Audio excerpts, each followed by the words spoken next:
Assalamualaikum warahmatullahi wabarakatuh. Anak-anakku sekalian, kita ketemu lagi dengan pelajaran kimia.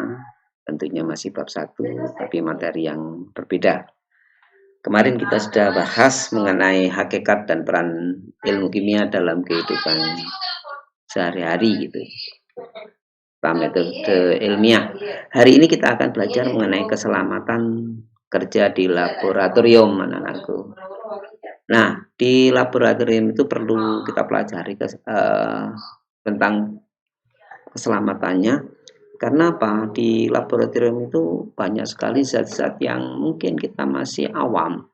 Kalau kita tidak tahu dan kita melaksanakan seperti itu, kemudian menjadikan kendala bagi kita untuk menggunakannya atau memakainya, sehingga apabila kita salah menggunakannya dan memakainya, bisa jadi akan mengancam keselamatan kita di laboratorium. Nah, itu ayo kita pelajari bersama-sama. Kita mulai dengan yang pertama, yaitu alat laboratorium dan kegunaannya. Ada beberapa alat yang perlu kalian kenali. Ini kita baca ya. Dan kegunaannya juga ada. Kita lanjutkan lagi yang lain, ini contoh yang lain, alat-alat lain gitu ya. Dan ada lagi alat-alat yang lain, tentunya kalian nanti apabila nanti tatap muka akan saya kenalkan di laboratorium apa saja sih alat-alat yang digunakan di bahan kimia atau di ilmu kimia itu, terutama di saat kita praktikum kimia itu akan ada beberapa alat yang harus kalian kenali dan cara menggunakannya dan bagaimana cara melakukannya biar selamat gitu ya. Nah, kemudian ada juga selain alat ada bahan kimia.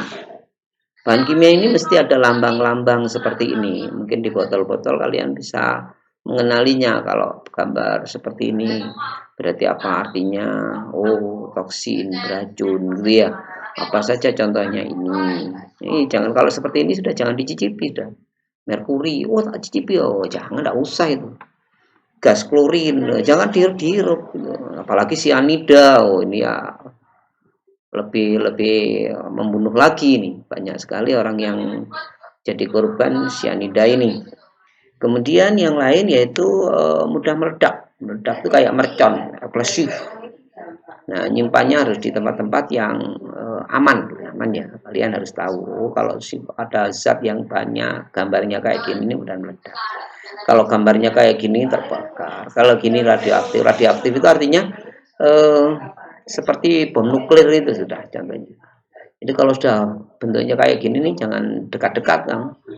Nih minimal itu bisa kena imbas radioaktifnya itu. Mungkin kalau yang belum punya anak bisa tidak punya anak itu. Atau mungkin bisa cacat kalau masih ngandung anak. Nah, itu kalau gambarnya kayak gini jangan dekat-dekat sudah. Kemudian yang gambar kayak gini, ini artinya mengoksidasi, artinya mudah berkarat kalau dekat dengan kayak gini. Ya, tidak kalau gini bahan berbahaya. Jadi kemudian ada lagi yang lain yaitu seperti ini, korosif. Ya, korosif. Artinya di sini ada zat-zat yang mudah mengkorosif atau mengikis tangan, bisa luka tangannya kalau dekat dengan bahannya.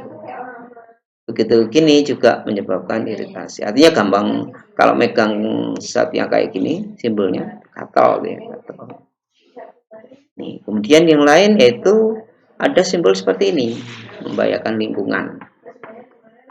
Nah, itu ya untuk bahan.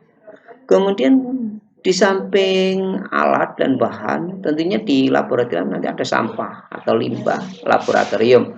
Kalau kalian habis praktikum, ada beberapa limbah berupa cairan maupun padatan, apa yang harus kita lakukan? Gitu ya. Nih, yang kita lakukan. Yang pertama, fine chemical. Fine chemical ini biasanya zat-zat yang tidak begitu bahaya, tidak ada racunnya, gitu ya. Tidak mudah meledak, gitu, tidak mudah terbakar. Gitu. Ini boleh langsung dibuang di tempat sampah, tidak masalah. Yang lain yaitu bahan yang berupa bersifat basah. Kalau bersifat basah ya harus dinetralkan dulu sebelum dibuang. Nanti kalau enggak berbahaya pada lingkungan. Begitu pula yang bersifat asam, sama harus dinetralkan dulu ya. Kemudian yang pelarut yang dapat dibuat langsung dari pelarut yang tidak mengandung halogen. Ini apa kok? Halogen itu racun ya. Jadi kalau kalian nanti buang begitu saja, kemudian jatuh ke kolam, maka kolamnya banyak ikan yang mati. Atau ke sungai banyak yang mati. Apalagi sungainya dibuat minum, seperti di New World ke sana. Nah, itu kan menjadi berbahaya, bukan hanya pada hewannya, tapi pada manusia juga gitu ya. Kemudian yang lain yaitu bahan mengandung merkuri. Bahan mengandung merkuri itu seperti air raksa gitu ya, manometer, pompa merkuri. Nah ini kalau pecah, ini kalau sampai kemakan hewan misalnya. Nah ya mungkin yang pertama mati, tapi kalau lama-lama tidak mati, tapi berbahaya pada yang memakan hewan itu. Seperti peristiwa yang di Jakarta itu ada peristiwa Minamata. Jadi orang yang makan ikan dari hasil tangkapan di daerah itu, maka orangnya juga akan keracunan dan meninggal dunia. Nah, kemudian yang lain yaitu bahan radioaktif. Ini memang perlu penanganan khusus kalau radioaktif, tidak boleh dibuang sembarangan. Karena ini akan mengakibatkan banyak hal dampaknya. Ya. Kemudian yang lain yaitu air pembilas. Nah, air pembilas ini dibuangnya ke saluran khusus atau pembuangan khusus, tidak boleh langsung ke tanah. Apalagi air tanahnya di situ ada sumur gitu ya. Nanti kalau ada sumur bisa masuk ke sumur dan bisa termakan oleh kita. Itu bahaya ya. Nah, ya. Jadi ini perlu diperhatikan betul ini. Tolong kalian catat itu. Kemudian yang lain yaitu petunjuk dan larangan di laboratorium. Hal-hal yang perlu diperhatikan di laboratorium adalah sebagai berikut. Yang pertama, jangan langsung masuk sebelum kamu tahu apa saja aturannya, bagaimana petunjuk praktikum, mau ngambil, jangan begitu, nanti akan celaka sendiri kamu. Ya, tentunya nyawa kita tidak seperti Mario ya. Kalau Mario tuh nyawanya double 3 di game ya, mati 1 masih tinggal 2. Kalau kamu mati ya game sudah, game over dah ya. Nah, itu tolong jangan menggunakan sembarangan. Dan kalau bisa, kalau itu lagi praktikum, menggunakan kacamata pengaman di laboratorium atau kacamata penutup aja lah, kayak sekarang face itu ya, yang seperti di COVID itu ya. Nah, kemudian bagi yang menggunakan lensa kontak harus berhati-hati dan menjaga agar tidak ada bahan kimia yang masuk ke mata. Jadi tolong melihat bahan kimia itu jangan sampai ada ketetesan ke mata gitu ya. Itu harus dijaga betul. Kemudian menggunakan sarung tangan apabila diperlukan. Tentunya kalau bahan-bahan yang eksplosif yang korosif, yang iritasi itu biasanya menggunakan itu gitu ya. Terutama bahan-bahan yang pekat. Selama bekerja di laboratorium harus menggunakan baju laboratorium kalau memang sudah siap. Jadi kayak di rumah sakit itu kan yang di laboratorium menggunakan baju laboratorium.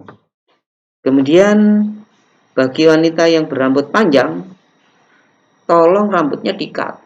Kalau perlu dibungkus dengan kertas atau dibungkus dengan kain kayak di koki itu ya. Jangan sampai ada rambut yang seliweran gitu sampai bisa terbakar dan sebagainya. Itu tolong diperhatikan. Kemudian dilarang makan dan minum di dalam laboratorium. Ini kalau anak-anak yang ilmiah tentunya ya tidak akan makan di laboratorium gitu karena tahu di laboratorium itu banyak bahan bahaya, banyak bahan beracun.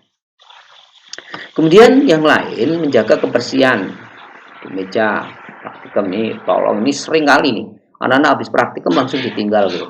Padahal itu masuk penilaian saya. Nanti kalau kalian lagi praktikum waktu tatap muka, tolong perhatikan nih. Jadi harus bersih. sebagaimana sebelum praktikum gitu ya. Kemudian pastikan bahwa keran tidak bocor sewaktu tidak menggunakan bunsen. Artinya kalau kalian menggunakan lampu yang pakai gas gitu ya, pastikan selangnya itu tidak bocor biar tidak terjadi kebakaran gitu. Kemudian yang lain yaitu pastikan bahwa keran air selalu dalam keadaan tertutup sebelum dan sesudah melakukan praktikum. Biasanya anak-anak yang kora-kora gitu ya, kora-kora. Itu praktikum kerannya itu dibiarkan nyala terus. Akhirnya apa? Amber gitu ya. Jadi ini juga akan menjadikan membahayakan. Kalau ambernya langsung ke saluran tidak masalah, tapi kalau keluar ke lantai bisa licin dan bisa membuat temannya celaka atau kamu sendiri yang celaka gitu ya. Kemudian yang lain, jagalah agar semua senyawa dan larut jauh dari mulut, kulit, mata, dan pakaian. Jadi sebisa mungkin jangan dekat dengan bahan-bahan kimia yang ada di laboratorium. Kalau memang tidak tahu-tahu betul sifatnya. Jadi sifatnya itu akan menjadikan masalah nanti kalau kamu. Jangan terkena atau jika terkena bahan kimia bersikap tenang dan jangan panik. Tidak usah panik. Soalnya tangannya kesiram sesuatu zat. Ya kamu bersihkan sesuai dengan petunjuknya. Jangan panik. Kalau panik itu akan membahayakan dirimu dan orang lain tentunya ya. Untuk itu tolong tidak usah panik. Apabila kulit terkena bahan kimia, jangan digaruk agar tidak menyebar. Segera bersihkan bagian kulit yang mengalami kontak langsung menggunakan air bersih. Jadi itu yang banyak yang dilakukan anak-anak begitu kena tangan atau kena kulit itu gatel ya. Jadi kalau itu digaruk, nah itu semakin melebar nanti bahannya semakin luas. Biarkan aja gatel, ditahan sedikit, kemudian lari ke kamar mandi atau tempat air, kemudian disiram, ya, disiram dengan air. Nah, itu anak-anakku untuk bahan keselamatan kerja di laboratorium. Tugasnya ini ya, tolong nanti dikerjakan, pilihan ganda, ada 5 soal. Tolong nanti kalau mengerjakan dengan sungguh-sungguh sehingga nilainya menjadi yang terbaik. Ya, selamat mengerjakan. Saya yakin kalian bisa karena ini soalnya mudah-mudah. Dan kalau memang kesulitan bisa tanya pada temannya, bisa tanya ke Google, bisa tanya ke yang lain. Saya berharap di pertemuan kali ini kamu dapat 100 juga seperti kemarin. Cuma yang kemarin banyak yang belum mengumpulkan ya, tolong temannya dihubungi ya. Jangan-jangan mereka tidak tahu caranya mengumpulkan gitu ya. Yang sudah bisa tolong ngajari yang bisa. Terus kemarin tentang metode ilmiah yang dikirimkan bukan fotonya saja, termasuk karyanya. Jadi judulnya apa, kemudian bagaimana kamu cara membahasnya, termasuk tujuan kamu mengadakan metode ilmiah itu apa, gitu ya. Kalau kemarin pakai bahan bawang. Kenapa bawang itu harus dipupuk, bawang itu kenapa harus pakai pestisida, kemudian apa sih sebenarnya di benak petani itu kok pakai bahan-bahan itu, apakah kalau tidak pakai bahan itu bawang itu tidak hidup, kalau hidup apa alasannya gitu ya, kalian wawancara. Boleh dikerjakan berkelompok, tidak apa-apa ya, jadi tolong jangan terus tidak ngerjakan, kerjakan berkelompok tidak apa-apa, tapi nanti ngirim tugasnya, ngirim hasil akhirnya itu sendiri-sendiri ya. Foto sebagai pelengkap saja, bukan fotonya tok yang dikirim. Kemarin ada 2 orang ngumpulkan fotonya tok, fotonya bawang busuk sama bawang bagus. Ini maunya diapain gitu ya. Tolong jangan seperti itu. Tuh, mari kita kerjakan nanti dengan sungguh-sungguh, kerjasama tidak apa-apa, yang penting bisa mengerjakan dengan baik. Moga-moga kita masih diberi kesehatan sehingga bertemu lagi di akan datang. Assalamualaikum warahmatullahi wabarakatuh. Semangat!